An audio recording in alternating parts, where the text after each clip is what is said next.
মাছের ডিমের সাথে মুরগির ডিম আজকে একটা তোমাদের সাথে নতুন রেসিপি শেয়ার করেছি। এমন একটা রেসিপি থাকলে তোমরা কিন্তু মাছ মাংস খাওয়া ভুলেই যাবে। ব্যাক টু মাই চ্যানেল রূপা মালাকার ব্লগের তরফ থেকে তোমাদের অনেক অনেক ভালোবাসা, শুভ কামনা। যে যেখান থেকে ভিডিওটা দেখছো সবাইকে অসংখ্য ধন্যবাদ। যারা আমার ভিডিওটা কন্টিনিউ করেছো প্লিজ একটা লাইক দিয়ে ভিডিওটা শেষ অবধি থাকার অনুরোধ রাখলাম। দেখো এখানে কিন্তু মাছের ডিমটা আমি অফ ক্যামেরায় ভালোভাবে ধুয়ে নিয়েছি। এখন ডিমটা ভালোভাবে আমি হাতের সাহায্যে ম্যাশ করে নিচ্ছি। তবে এইভাবে তোমরা যদি মাছের ডিমটা রান্না করো এটা স্বাদ কিন্তু দ্বিগুণ বাড়িয়ে দেবে। মাছের ডিম রান্না করলে কিন্তু অনেক সময় শক্ত হয়ে যায়, তবে আমার রেসিপিটা তোমরা একবার ফলো করো।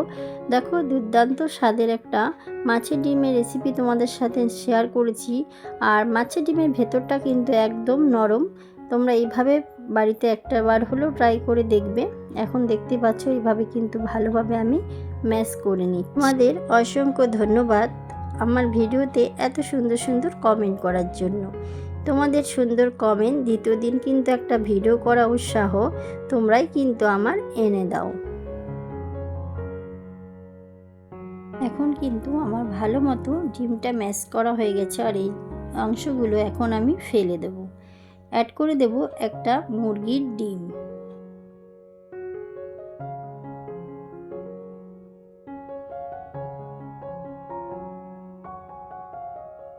এখন চামচের সাহায্যে ডিমের সাথে মাছের ডিমের সাথে মুরগির ডিমটা খুব ভালোভাবে আমি মিশ্রণ করে নেব।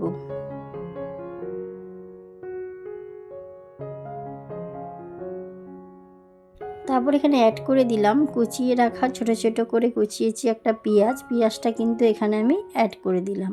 পেঁয়াজটা দিয়েও কিন্তু খুব ভালোভাবে আমি কিন্তু মিশ্রণ করে নিচ্ছি। এখন দিয়ে দিলাম এখানে কেটে রাখা দুটো কাঁচা লঙ্কার কুচি, সেটা দিয়েও কিন্তু খুব ভালোভাবে আমি মিশ্রণ করে নেব।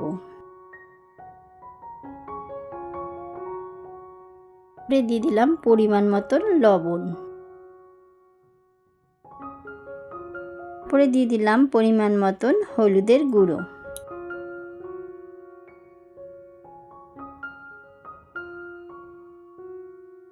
তারপরে এখানে দিয়ে দিচ্ছি 3 চামচের মতো বেসন। তবে বেসনটা দিলে যে আমি বড়াটা বানাবো সেটা কিন্তু খুব ভালো মতো বড়াটা তৈরি হবে। আর এখানে দিয়ে দিলাম একটা আলু ম্যাশ করে। আলুটা দিলে কিন্তু বড়াটা খেতে অনেকটা স্বাদ হবে। এখন হাতের সাহায্যে এইভাবে ভালোভাবে মেখে নিচ্ছি, কেন চামচের সাহায্যে এই বড়াটা মাখা কিন্তু ভালো মতো হবে না।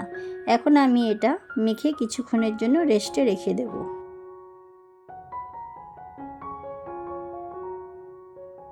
এখানে কিছু মশলা নিয়েছি, আদা, রসুন, টমেটো, পেঁয়াজ আর কিছু পাকা লঙ্কা। এটা দিলে তরকারি কালারটা কিন্তু অনেক সুন্দর আসবে। ব্লেন্ডারের জারে ব্লেন্ড করে নিলাম। দিয়ে দিলাম আরেকটা বাটিতে কিছুটা ধনে গুঁড়ো, কিছুটা জিরে গুঁড়ো। এখন এটাকে ভালোভাবে আমি মিশ্রণ করব। এখানে কড়াইয়ে কিন্তু তেল বসিয়ে দিয়েছি।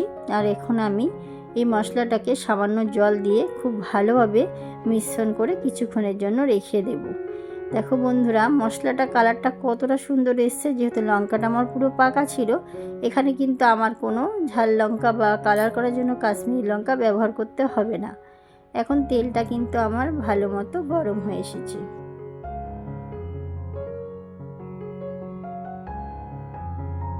এখন কিন্তু বড়াগুলো একটা চামচের সাহায্যে আমি তেলের মধ্যে অ্যাড করে দিচ্ছি। তেলটা আমার এই সময় খুব ভালো মতো কিন্তু গরম হয়ে গেছে।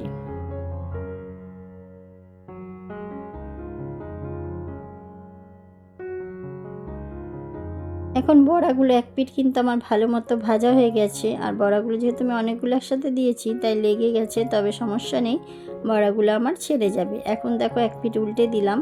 বড়া কিন্তু আমার ভাজা এখানে ডান। বড়াটা দেখতে অনেকটা সুন্দর হয়েছে, তবে বড়া ভাজতে ভাজতে অর্ধেক বড়া কিন্তু এখানে শেষ হয়ে গেছে। এতটা টেস্টি হয়েছে।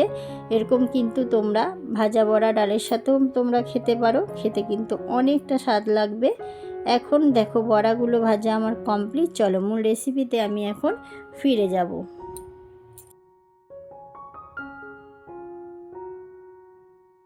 এখন ওই কড়াইয়ে সামান্য দিয়ে দিচ্ছি সরষের তেল। এই তরকারিটা কিন্তু পুরোটা আমি সর্ষের তেলে রান্না করব। বড়া ভাজা রাখা তেলটা আমি তুলে নিয়েছি। সাদা তেলের তরকারি আমার কিন্তু খেতে ভালো লাগে না, তবে তোমরা যারা পছন্দ করো অবশ্যই তোমরা তরকারিটা সাদা তেলে রান্না করতে পারো। এখন একটা খুন্তির সাহায্যে কড়াইয়ের মধ্যে তেলটা ভালোভাবে ছড়িয়ে নিলাম। এখন দিয়ে দিলাম গোটা জিরে, গোটা গরম মশলা, তারপরে দিয়ে দিলাম ব্লেন্ডারে ব্লেন্ড করা রাখা মশলাটা।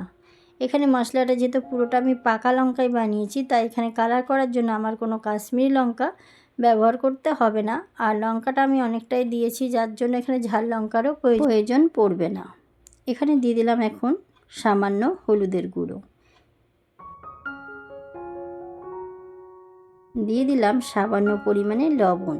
যেহেতু আমি বড়া বানানোর সময় লবণ দিয়েছিলাম, তাই এখানে আমি যেরকম পরিমাণের প্রয়োজন সেরকম লবণ কিন্তু এখানে আমি অ্যাড করে দিয়েছি। এবার ভালোভাবে মশলাটা কষিয়ে নেব। আর খেয়াল রাখতে হবে যাতে মশলাটা কড়াইয়ের সাথে লেগে না যায়, তাই মশলাটা মাঝে মাঝে এসে আলতো হাতে এভাবে নাড়িয়ে নিতে হবে। আর মশলা থেকে যখন তেল ছেড়ে আসবে তখন এখানে আমরা জল অ্যাড করব।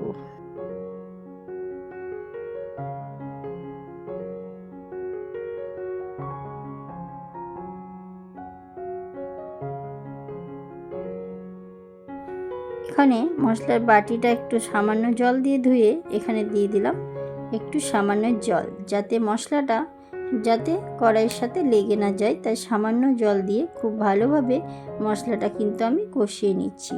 এই মশলা থেকে যতক্ষণ না তেল ছেড়ে আসবে ততক্ষণ কিন্তু এখানে জল অ্যাড করব না। আমার ভিডিওর মাঝে বা ভয়েসের মাঝে যদি কোনো ভুল ত্রুটি হয়ে থাকে বন্ধুরা আমাকে ক্ষমা দৃষ্টিতে দেখবে। আর যারা নতুন বন্ধুরা ভিডিওটা কন্টিনিউ করেছো, প্লিজ সাবস্ক্রাইব করে আমার পাশে থেকো, আমি অবশ্যই তোমাদের পাশে আছি। এখানে দেখো কড়াই কিন্তু খুব ভালো মতো কষে গেছে, তেলও ছেড়ে গেছে মশলা থেকে। এখন এখানে আমি কিন্তু গরম জল ব্যবহার করেছি। গরম জল ব্যবহার করলে তরকারির স্বাদ কিন্তু দ্বিগুণ বাড়িয়ে দেয়।